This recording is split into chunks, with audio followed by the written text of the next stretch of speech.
Hello everyone, and welcome back to Electrical Engineering.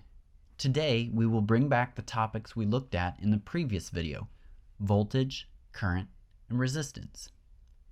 These all combine nicely into a single equation called Ohm's law. I assume that you know algebra at this point in the series. You will need to know how to rearrange equations in order to understand what is going on. So with that, buckle up and let's learn. You're probably wondering where Ohm's law comes from. Well, it comes from a German physicist named George Simon Ohm, who lived from March 16, 1789 to July 6, 1854. In 1827, he wrote a pamphlet in which he related and described the relationship between voltage and current, and thus Ohm's law was born. The equation states that the voltage across a conducting material is equal to the current flow in the material times the resistance of the material. So let's take a look at this equation. Remember that the resistance is a physical property of the material? In the last case, it was copper. Let's set this resistance to 1. What does this mean for the rest of the equation? Well, it means that the current is directly proportional to the voltage. If the voltage is 5, the current will be 5.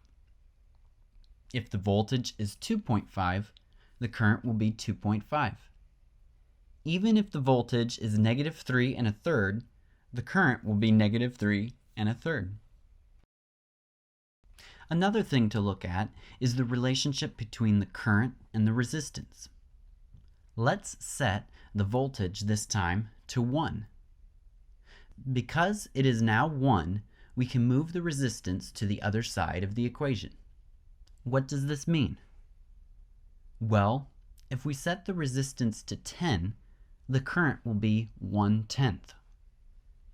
Next, if we set the resistance to be 1/10, the current will be 10. This means that the current is inversely related to the resistance. Okay, now let's do some real stuff with an actual circuit. Below to the left is a circuit. Everywhere you see a long line represents a wire. The circle with a plus sign and a negative sign inside it is called a voltage source. We put a big V by them and they have units of volts. On the other side, where the jagged line is, that is a resistor, labeled with a big R, and it has units of ohms.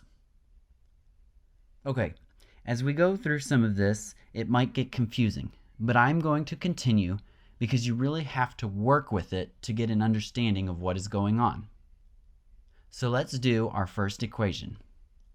Let's set the voltage source to 9 volts and the resistance to 18 ohms. And boom! If you're smart, you already know that you can find something. Let's look at what we have so far. We have the voltage and we have the resistance. Those are 2 of the 3 unknowns in Ohm's law. That means we can figure out what the current is. Let's solve the equation. We plug in the 9 volts and 18 ohms and are left with ½ an amp. What does this mean? Well, if you noticed, I left an arrow on one of the wires. Also, do you remember what a voltage source does? It is like a pushing mechanism for electrons, or rather current.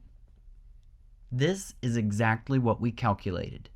If we know there are 9 volts pushing and the resistance equals 18 ohms, we know that ½ an amp will flow through the circuit. Now I will give you a test to see if you can work out your own problem. Do it. Actually sit down and write it out. It will help you to understand the material if you actually do it.